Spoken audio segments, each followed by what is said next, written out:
Now, again, why is it that technology never works when you want it to? So I reminded myself when my phone wasn't connecting to be the camera for this today that it's not about the perfection, it's about the message behind what it is that we want to share. And today, that's going to be the theme of the episode is this idea of how do you navigate curveballs and challenges with not just confidence but with compassion as well for yourself.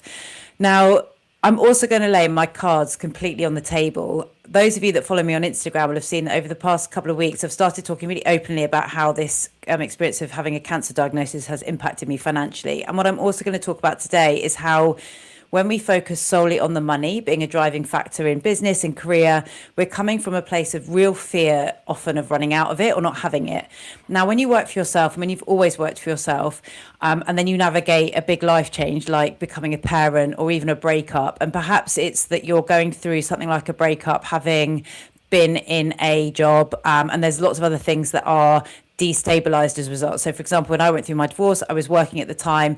I just come out of drama school, and I had to move back in with my parents because I had no money. I couldn't. I had money, but not enough to live off by myself. And there was a huge dismantling of my structures of stability, which is why sometimes I've been talking also about sometimes coming back to simple things like the Maslow's hierarchy of needs. Basic human needs is where you start back from, and this is where I'm starting back from within all of this cancer treatment, and also, I guess, using it as a chance to also really come back into work and the world and everything with how I want to walk back into the room. And there's something really freeing about moments like this in our life where we are so challenged, where we are so unexpectedly hit with something, whether it's like a cancer diagnosis, a parent dying, the combination of those things like I had at the end of 2025, or even just a breakup that you haven't expected, or that you're really trying something new. Perhaps you are, working for yourself for the first time, or you're navigating building something and it's the first time you're really doing it from a place of real, like, this is actually what I want to do. And this morning, my daughter is kindly staying with my mother-in-law while I navigate this weekend. I had chemotherapy on Friday, and navigating these weekends after chemo, it just feels so disgusting. It's like being at a festival for a week, playing it out, going full on large, and the hangover that follows without actually having any of the fun. So, it is rank. It feels like I'm purging chemicals from my body. So I've been exercising, I've been doing what I can to feel well, but I do just feel a bit grotty. And there's been a lot of all of this that has made me feel really held back, and it has stopped cash flow in my business. Like when all this started back in September, capacity changes and you have to change priorities, and your health has to come first, and there's no problem with that. And this is where that ability to also keep zooming out on life and seeing the bigger picture of life has truly helped me, which is what I keep talking about in the podcast as well, is about in these moments in life, the day-to-day of life right now isn't your whole life, but it can feel like it because it's all very consuming. And especially when you navigate something like becoming a parent, especially when you've worked for yourself, I think it's hard because you've always known what the freedom-based lifestyle is because you've worked for yourself. Like, if you're like me, you worked for yourself maybe for a couple of years, for over a decade. I worked for myself alongside, this multi-faceted way of working, multiple revenue streams, having lots of fun, doing lots of different things, and being able to say yes to lots of different stuff and having this complete control over time. And then when you become a parent, that's completely squashed and it completely changes everything, which is why I found that actually what I was trying to do to work as a parent wasn't tenable anymore. I was trying to work in a way that was about making money, in a way that made sense, in a way that was also in alignment with what I loved. For example, I shifted from online fitness coaching to online personal training and online fitness coaching in a way of like, well, how can I design programs for people and basically work with more people with less time? But for me, sitting at a laptop trying to design fitness programs was like squeezing my brain to a point that I just didn't want to do it. The work I've discovered for me needs to be around other people. It needs to be this connection. It needs to be quite enigmatic. There needs to be this sense of expression. And for me, sitting programming was just not that. So there's been this huge chapter of rediscovery. And so today I also want to say to you that if you're a mum and you are in this place where you've always been able to work for yourself and suddenly it feels like your cash flow's dried up and your energy is on the floor and you're feeling frustrated and you're angry, it's okay. That was me a year ago. And what I really had to recognize was that the anger that felt very directed at my child was not my child's fault. It was because I cared for her, and I felt like that responsibility was blocking me from making the money I wanted to make, both to be free, to have this financial independence that I was so strong on having, because when I'd had to move back in with my parents after my divorce, I wasn't able to have that. So this kind of holding on to, I must have financial freedom because it gives me freedom to be myself, and it gives me choice and autonomy and a sense of, if shit hits the fan again, I can be self-sufficient. And I'm not even talking about a breakup. It's just being sufficient for any life curveball, alongside understanding it's all for my daughter. It's all for being there as a good parent and the best parent I can be. And this navigation into this cancer treatment, and just literally, I've earned like £500 this year, remembering that the money that I'm earning right now is not indicative of my potential. And same for you too. And this post that I shared last week, just laying all of this on the table, really resonated, I think, with a lot of you who are also very heart driven, who have worked with energy perhaps in the past. Maybe you're a service provider, maybe an artist, maybe an actor, a creative of some kind, where your work has been an extension of yourself. It can feel like you're not valuable anymore, or that you're not capable. And it's not that at all. It's that there needs to be a complete restructuring. And this is how I've started to talk about it now, complete restructuring of your vision and how you're going to do that. But really from a place of, what do you need to be fulfilled? And coming at it from this energy first way. And the reason I also share this and the mentality behind it was something I shared about in last week's podcast episode as well, about how, especially if you are someone who has had, whether it's eating disorders, maybe you are ADHD, maybe you're hypersensitive, maybe you have addictive personalities, maybe you are someone that is or has kind of had to overcome, or is in the middle of comparison with other people, where you feel like you're less than something. When we attach our value to things like the things on the scales or our appearance and stuff like that, then that becomes the defining factor of whether you're successful or not. And the reason that I'm coming at this new approach that I'm testing now is that when I overcame my eating disorder, I had to understand that my worth was not attached to the scales, and I had to get comfortable with putting on weight beyond the numbers on the scales, right? So you have to get comfortable with gaining weight to overcome an eating disorder. If you have something like I had, which was anorexia, you have to become comfortable with being in a bigger body, having tried to keep yourself so small for so long. You have to also let go of control of that. You have to understand that these fears that we might have around food, and then it links into money, in my way of thinking, of having more, of eating more, of having more energy, of taking up more space, has to become a new safety. It has to become something that is acceptable. It has to become the success, rather than being small, being the success, being contained. And my philosophy here is that the way that I overcame my eating disorder was completely step off the scales and just get more connected with my body and be comfortable with bigger numbers. So not, for example, seeing a bigger number on the scale and freaking out and saying I have to be smaller again. It's understanding that those numbers on the scales were not indicative of me as an individual, and that actually, in order to overcome my eating disorder, I had to be comfortable in a bigger body again. And that was the process. And I am applying the same philosophy now with money. And you can probably hear the washing machine in the background. This was it today, the curveball childcare thing, of thinking, I've got this whole day to plan everything, and then my daughter's staying with my mother-in-law, who's kindly looking after her today, last night, so to help me recover from chemo. Wanted to come home. Just before recording this podcast, I've just had a message saying maybe she will stay another night, and this is like, oh my god, the ups and downs. But this is why, when we can kind of, with calmness, and understand what it is that we need still energetically, that's how we keep navigating this growth as well. And the reason I believe that my philosophy is going to work this year, of coming at this earning more money again from an energy first approach rather than a money first approach, is that it emulates exactly the same thing as when I overcame my eating disorder. And this is why I'd be really fascinated to see if you join in on the journey, because I really want you to also come and play with me. I know that for some of you, you were resonating with what I was sharing on social media, that if we come at things from an energy first perspective, we're coming at it from a place of deep alignment and self-trust and expression. We're coming at it from the things that make us feel good. Now, within that, there's also the need to put in the reps, right? So today, for example, with the curveball with childcare, and there is, these things all are linking up to the same point of curveballs with confidence. When I first got the message, I did feel really annoyed, and it not at anyone other than the situation, right? So it's not about feeling annoyed at it's not anyone's fault.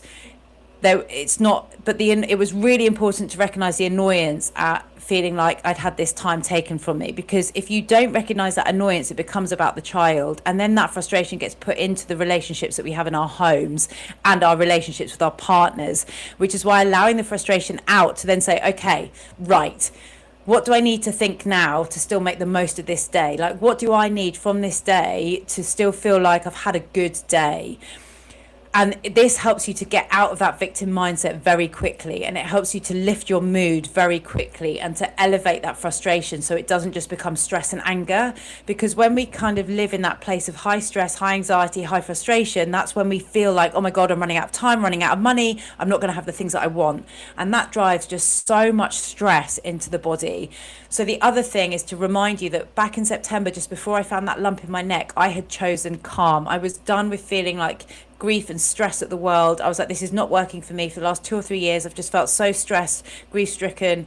There's been so much sadness in my personal life with my dad, who had dementia. He passed away at Christmas, for anyone who hasn't listened to any of the other podcast episodes. There was just so much grief and at the world as well. And I just recognized that I wasn't able to make the impact I wanted to make with this energy. As a highly sensitive person who felt the pain so deeply of what I was seeing in the news, like even talking about that makes me emotional.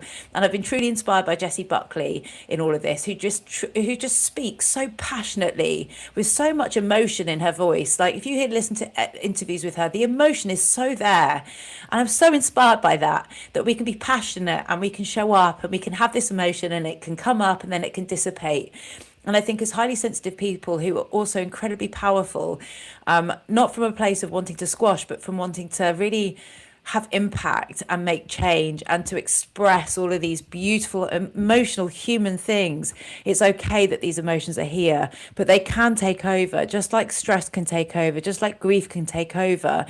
And actually what I was recognizing was that the grief I was feeling at the world was truly and utterly was draining my resources. I was seeing money going out of my account faster than it was coming back in. And I knew that there was something in my behavior, in how I was also approaching life, that was creating that, because we are, and what we have is the byproduct of who we are. And it's not to say you need to do more. So that's the other thing. It's not about doing more. It's about saying, well, something isn't working here. I'm either not allowing myself to also receive, or I'm forcing something. So there was a combination of many things that were going on at the same time. And just before I found that lump in my neck in September, I chose calm, because I recognized that how I was living was just not helping me. I was feeling so bad about my background, privilege, all of it. Education, being white, all of these things, all these gifts that you're kind of told that you have in patriarchy and how society sees us, that I felt so bad about these things that I wasn't able to actually use them to make any good. And I was like, right, well, this isn't really working for me anymore, because if I don't have money, I also can't spend money on giving out to other people. I'm giving away all my time, or my energy to different things, but I'm actually not receiving back. And whilst I've always been incredibly good at prioritizing my health, about claiming that space for myself, I was like, there is a block here with money. And I'd worked on that for a long time, the last couple of years with my own coach, about self-worth, and also about, letting go of previous experiences, past experiences, and also kind of saying, I want to earn money and not feel bad about it. And the reason I share all of this is that for many of you who are heart-led, who are very driven by impact, it can feel really bad and negative to receive money for that, but it's as important as receiving time and energy. Money is an energy source, and this is why I'm focusing now on this energy first approach, because as someone who really recognizes now that these more holistic practices, I'm very sensitive, that gentleness, that grounding, my background as a yoga teacher in fitness, but also as an actor and as a coach, I really understand humans, and I understand that in order for us to feel safe, we also need an environment where we can relax and surrender into. So this is not about force. This is about whatever we create is a byproduct of who we are.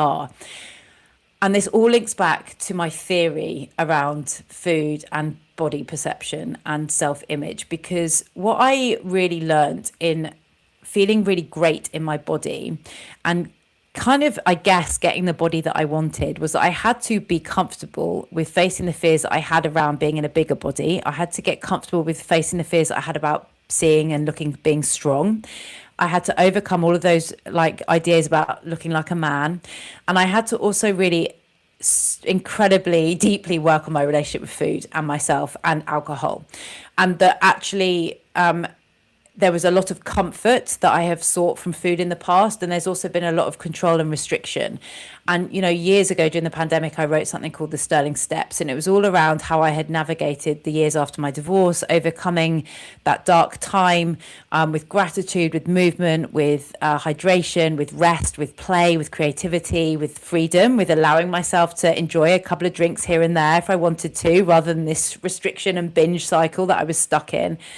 But also what I learned was that I did a nutrition course, and I learned about food. And I really worked on my relationship with food, because I was in this restrictive, excessive relationship with it, even in the pandemic, I think, even with alcohol, and understanding that this balance can come. And when I became a mum, I'd done so much work on my own body image, because I didn't want to impart any negative body image stuff, even before I became pregnant, on the idea that if I had a child, I didn't want them to subliminally pick up any negative body image stuff. So there's a lot of this work that had been going on already. And it is so powerful, because what that has given me, and what I want for you, is this idea that actually when you let go of trying to micro control your body, when you let go of trying to micro control how you are seen, when you try to let go of, or when you do let go of micro controlling that relationship with food, actually what you get is a freedom, because you're trusting your body to do its thing. You're trusting your body to respond, to rest and recover when you allow it to, when you stop over exercising, when you nourish yourself in a way that overcomes all the fear around certain food groups, whether it's fats, carbohydrates, whatever it is, calories. When you reframe all of this stuff, you get so much back, because you then actually are able to eat in a way that gives you the nourishment that really gives you a great digestion. I used to have so many challenges with the IBS, and actually in the chemotherapy that I've had now, that's triggered some of the IBS again, because of the way chemotherapy impacts your digestion, and the injection I've had to shut down my ovaries, which has given me the night sweats and the menopause symptoms. There's so much that goes on in our bodies, and when we allow ourselves to have the ebb and the flow of our body, the contraction and the contraction and the expansion of our bodies, which can create so much stress in the day-to-day life when you're comparing your body to another woman's, because of this bigness and this smallness that we use to compare ourselves. You learn actually that it's just natural, and there's not stress attached to it. Just like with the curveball this morning, where I was like, oh, I've got this whole day. I'm going to finally put together this reframe toolkit. I've told you all I'm making for you. And then it's like, oh, actually my child might be back at 1 when I thought she was coming back tomorrow. And that frustration and the time, and oh my God, but this was my plan. And then okay, what can I do today to still feel like I've had that depth of connection to what it is that I want from my day? The energy first, the fulfillment first approach, not the money first, not the selling first, not the I need to do this, I must not be left behind. Stress first, not that chaos first, not the anxiety first approach. You create a space where you can feel the frustration, you can feel the anger, you can feel the stress, you can feel the fear. It doesn't mean that it can't exist, but it dissipates into this place of then, okay, now what? What do I need to still feel like I'm having a good day? And this comes back to why I started just being so honest about where things are at for me with my business, with money, with income, because I want to really test this year, this energy first approach, that I know it's going to work. Because what it really means is that I'm letting go of micro-controlling how I'm seen, and I'm living truly from intuition, from experience. It's not without its work. I'm still here. I'm still like, I've made this choice to do this podcast today about this, because it's part of this experiment. There is a depth in this episode that when you listen to, hopefully it's going to plant some seeds for you as well, to say, where are you doing things out of what you think you should do? Where are you doing things out of fear? Where are you doing things out of comparison? Where is there stress? Where is there anxiety? Where is there rush? Where is there panic? And how can you just take a moment to say, actually, where am I doing this because I think I need to be something else? Where am I doing this because I'm worried about not being able to do the work I want to do, and I'm worried that I can't make money from that? Where am I doing this because I'm worried that in 20 years' time I'm not going to be a success? Where am I doing this because I feel like I'm forcing an outcome just to make money? And it's just the awareness of it. Where am I doing this because I feel like I'm scared of taking up space? Where am I not looking after myself and giving myself that time because I feel bad about everyone else and what they're experiencing in this world? It doesn't mean these things can't all exist at the same time. It just means that you are well resourced and strong enough in those moments energetically to handle it all better. This is how you build. I was thinking about it walking the dog this morning, something that I'm now calling compassionate resilience. resilience is one end of a spectrum, right? It's over here. It's that real, like, I'm really strong, I'm really hard, I can really keep it going. But you need the compassion and the softness and the vulnerability to balance that out. This is the human part of you. And if we don't acknowledge the human part of you, then you are always going to end up in this place of high stress. And that doesn't really help anyone, because then that's why we get pissed off at our kids when they're just being who they are. And then that's when we start to feel guilty, because we're like, but I wanted to be a mum and I don't understand because this is what I've always wanted. And now I'm just annoyed at this child that's in my presence.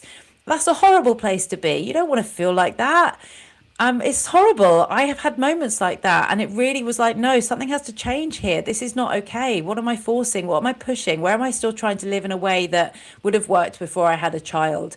And where am I denying what I really, really need and want? Where am I denying what I think, where have I become something that has made me think I can't do that because I'm a parent now? For example, as an actor, like all of this with cancer and with my dad, I'm like, oh, I really still want to work as an actor. And I know I keep talking about it, but you'll have the same stuff, right? When you're creating out of this sense of still needing to be in control and still needing to have your autonomy, it's not like you can't have that, but where is it coming from? A place of force rather than a place of real trust in what is possible for you? And we don't know that until we start unpacking it, right? So we have to sit with it and say, well, okay, this isn't working for me anymore because I feel quite stressed. I'm also not earning the money I want, or you're earning all the money you want, but you have no time for yourself. So there's always this kind of like, I always call it swinging the pendulum. I said it to my clients, like you swing the pendulum around and you start to say, okay, well, what's going on over here? Like maybe you go too far down one way just to test something, and then you come back and recalibrate it the other way. Just like how I did with recovering with my relationship with food.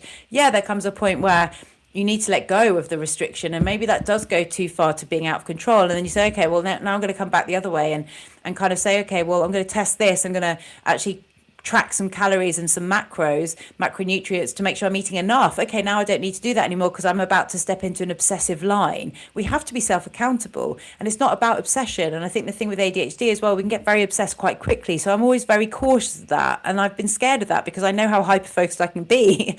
So there's always this sense of like, well, I don't want to get too into it because what if I go down and I can't come out of it? But sometimes we have to allow ourselves to go down there knowing that we will come back out of it.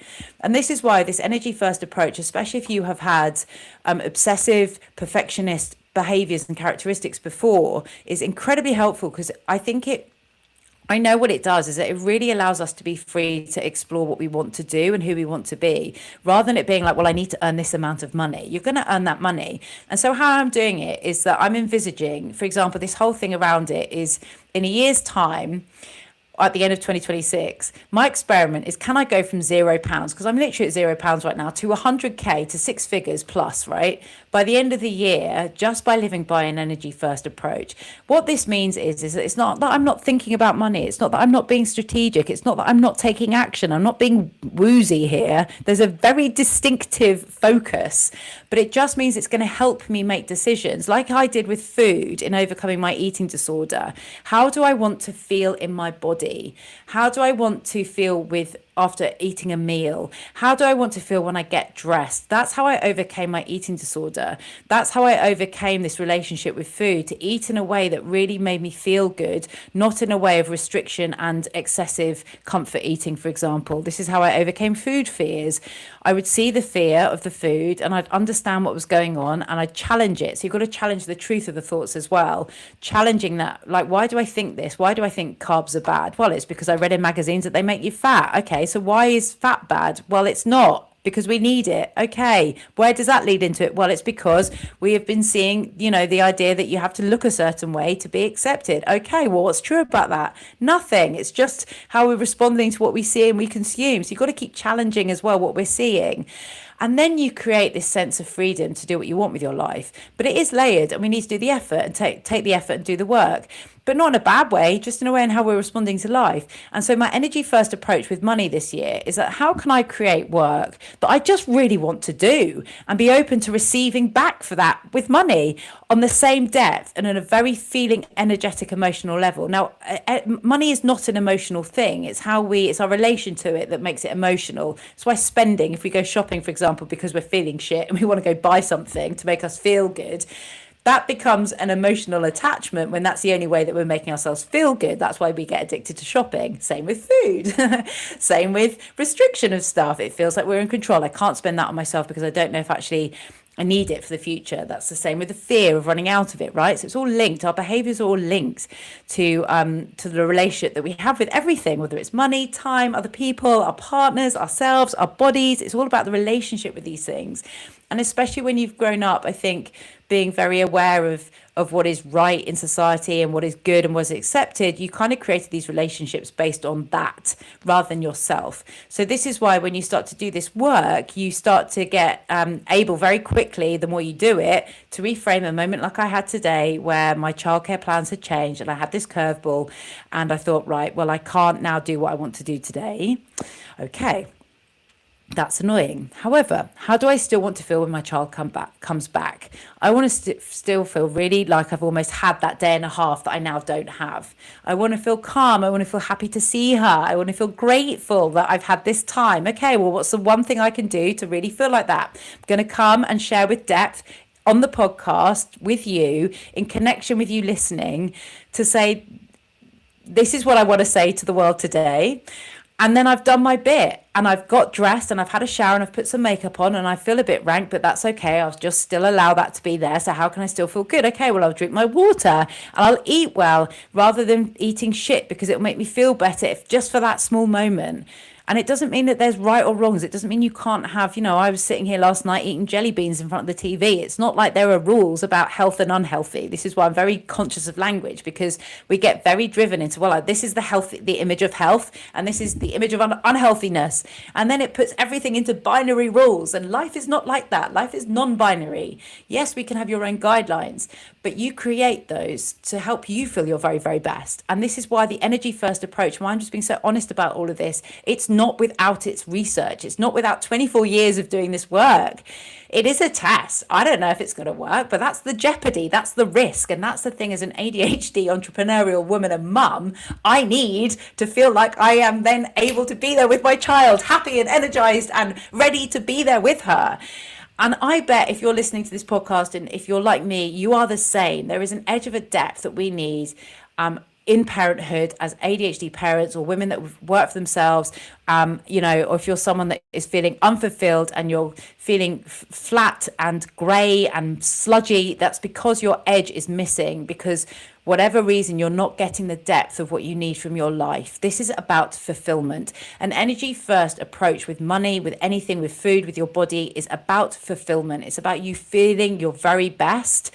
I'm really acknowledging that and not just doing the quick fixes of kind of saying, okay, that's going to make me feel good for this moment, but what's going to help me feel good in an hour's time at the end of the day tomorrow? Okay, yeah, I can have a bit of this, but I also need this. So that you still feel like you have autonomy over your life, but without it becoming about this restriction and being a certain thing, especially with a brain that can get hooked very quickly on what right or wrong or good or bad is.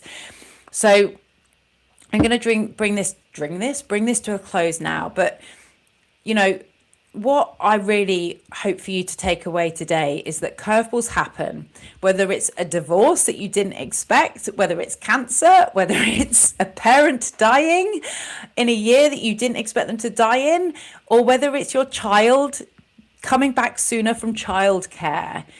On a physiological level, and an emotional level, we experience very similar things, and we are all very similar to one another. It's why whether you are a business owner earning millions of pounds or someone like, in the position that I'm in right now, starting from scratch, the same frustration. I'm not starting from scratch because 20 years before that, but from a financial point of view, starting from a very, very baseline level, we on a human level experience things emotionally, physically, physiologically the same.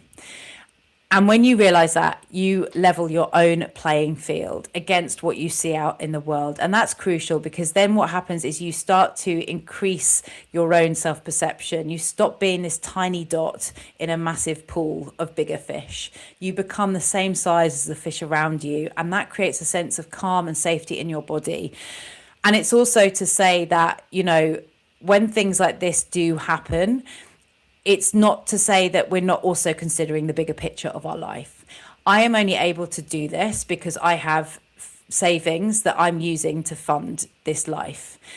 And if I didn't have that, then yeah, the parameters would be different. But I have also been in a position where I have had none of those savings. So I'm coming at this from this place of like, I'm not using those savings in this challenge. The whole point of this challenge is that actually, if I'm really honest, I'm beyond zero. In my bank accounts, I am minus. I'm not using my savings because as part of this experiment, it's really important to be able to prove that it can be done. And whilst there might be moments where that money is moved around to support it, it's really crucial for this experiment to say that I am not plugging my own gaps anymore with that money. I'm doing this truly from a place of what I did when I was have overcome my overdraft before. For example, when I in my last relationship, I got myself into my overdraft because my partner earned more than me and I was spending more to keep up with that lifestyle. And I've done it before when I moved back in with my parents and I brought my life back into a place where I had that freedom to move out of that house and to start my life afresh. I've done it before, I can do it again. And this time it's from a place of real experimentation of letting myself be free too. So if you want to join me in this, it's not reckless, I promise. Come and follow What It Means to Be Human on Instagram and come and follow me, Kate Sterling, on Instagram. And this is not about the money, right? The money is the byproduct. This is not about the money. This is about truly, authentically building a career for myself as a mum who was doing it before and it wasn't working. I built what looked very, very successful on paper. I had in-person coaching that booked out really quickly in Soho. But I was squeezed. I did it before with my online fitness stuff, but I was exhausted and I wasn't selling at the level that I could sell at because I hadn't done the deeper work on my own fears about being seen myself. And I was holding back out of deep, painful blocks in my self-worth, linked still back to my divorce a decade ago, because the rejection, that sensitive dysphoria that I felt in that time nearly destroyed me because of the impact on my social life. It is all a part of responding to the life curveballs that I've had that have got me to this point. And life curveballs give you incredible strength and courage when you deal with them with this compassionate resilience to say, who are you emotionally in this moment? And what do you also want from your life over here? So that you can still show up every day and make a choice, no matter what happens every single day, to still show up as your best self and not get lost in the drudgery of burnout or low self-worth or lack or fear or feeling like your life doesn't have that purpose anymore. It is on us to make the choice to say, I choose calm. It is on us to say, I choose to be well resourced. I choose to prioritize my health. I choose to earn the money I want to earn and to work through the stuff that is stopping you doing that is stopping you from saying, I can have that money, because out of that fear of growth, which is what links back to this fear that I was saying about when you have something like an eating disorder, or you have been so het on being small in your body, where growth is inherently unsafe. This is why I know this will work, because I've done it before with my body. I've done it before with money. I've done it before with my voice. I've done it before with being honest about what I want. It's part of a much bigger process that I've been working on for 20 years. And curveballs are a massive part of that because they teach us what is really important to us. Cancer has been the biggest curveball of my life. I never, ever, ever expected it. But it has given me so much clarity. And this is what curveballs give us. But it doesn't mean that it's not without these moments of humanness, right? The emotion that comes, it's all part of it. And so the trick is to learn to allow it to be there, just like I have in this moment right now, to just give it that space to breathe with the breath, to then in your mind say it's okay, to allow it out a little bit, and then to just say, okay, that is emotional regulation. And that is what truly helps you as well in these moments of stress and anxiety to keep on moving forwards in your life to create what you want. It doesn't mean you are weak. It doesn't mean that you are incapable. It doesn't mean that you're not strong. It means that you're going through some stuff. And that when we push that down time and time again, that's when anger and frustration and burnout hits, because we're not facing the fears of being bigger, the fears of taking up that space, the fears of running out of money, the fears of being back in a place that you were 10 or 20 years ago. You're not that version of yourself anymore. You are the version of you that you are in this room, in wherever you are listening, walking to this right now, listening, you are a different version to the version of you a decade ago, 20 years ago, 5 years ago, 1 month ago, 1 week ago, 1 day ago. What you want to focus on is what you want from your life and who you need to be to make that happen. Because what got you to this point isn't going to get you to that point. And that is the work, and that is the joy, and that is the excitement. And that is what I'm welcoming in this year. I'm letting go of controlling that end outcome for me on the 31st of December, 2026. Let go of trying to control all of the things. Come back to yourself and lead from this energy first approach of what you need for your own fulfillment, and let go of trying to control everything else. Control what you can, just like I have today with this childcare curveball. Sounds like she might actually be staying at my mother-in-law's overnight after all. Wonderful. Who knows? But this is going to happen, and it happens day to day, especially in entrepreneurial motherhood. I think the thing that I've learned is that I was more ambitious than what I thought. And I was denying myself that because I felt like I couldn't also have that and be a mum and do what I wanted to do with my career. But what cancer has taught me and what losing my dad has taught me is that life is short, and that there is huge challenge in the world right now. But that if I stay under-resourced and trapped and small by myself, self-containment, I'm not having the impact in the world to make that world a better place. And that is a disservice to the world, but to myself and the life and the effort that my parents gave to me, and the privileges that they have given me in the education and the encouragement and all of it. So if we can use that privilege for good and for inspiration and for motivation and for impact in a way where we are also really well, it inspires others to see that they can do that too. And we can have a much better impact ourselves from this place. Not even in the world, just as its own thing, but in our own homes too, because that is where the world starts. It is in our own homes. And so that's why it starts on this level with yourself. So today, I hope this message resonates. These podcast episodes really are an attempt to connect with you on a very deep level, to help you see what I have seen over the last 24 years of my life, that life is mental and wild, and we can really self-censor in the amount of care that we have for other people, in not wanting to offend. And sometimes I think the lesson is that we will offend and people are not going to like us. And that's something to get comfortable with, because there is no one like you. You are unique. There is no competition. And that's the thing to get comfortable with. It's not the pick me energy. It's the here I am. We move from the pick me energy to, how can you be the very best version of yourself, to be seen and respected without the competition of it.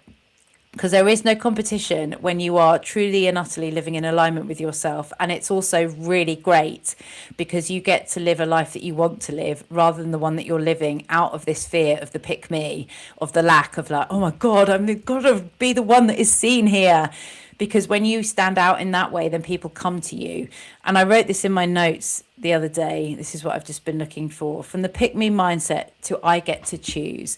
And when you move from pick me mindset to I get to choose, that is really when you are in your own lane. And that is what I have done today. I get to choose how I spend my day in spite of this curveball, to still be the best parent I can be.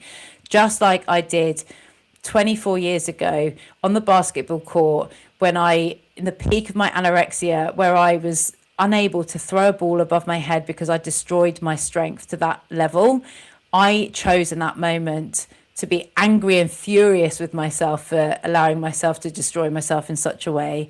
And I got to choose to make a change in my life. You always have a choice. I chose to face up in that moment to myself, to realize exactly where I had taken myself with how I had been responding to the world. I was never going to be thin enough. I was skin and bone, and I still hated myself. The only way from that point was up. Ground zero to up. That is the same point almost that this is today, with having had £0 this year. That is why I know this is going to work, because I have done it before from such extremities that anything is possible, even from nothing. And this is how you make something from nothing. You take energy from every single thing that you can for the betterment of yourself as a human being. energy first. So today, the takeaway is, where you are burnt out and frazzled and fried and feeling contained and frustrated and small, recognize where you yourself are keeping yourself there. What is it you are afraid of? What is it that needs to change? What is it that you need to acknowledge? What is it that isn't working anymore? And what is it that you want from your life, truly? And let's make that real, without it being forced, without it being a look, without it being anyone else's versions of success other than yours, of what truly helps you feel alive as a human being. Okay, have a lovely week. And if you can, please do rate, share, follow the podcast. Genuinely, I've always created podcasts to try and help.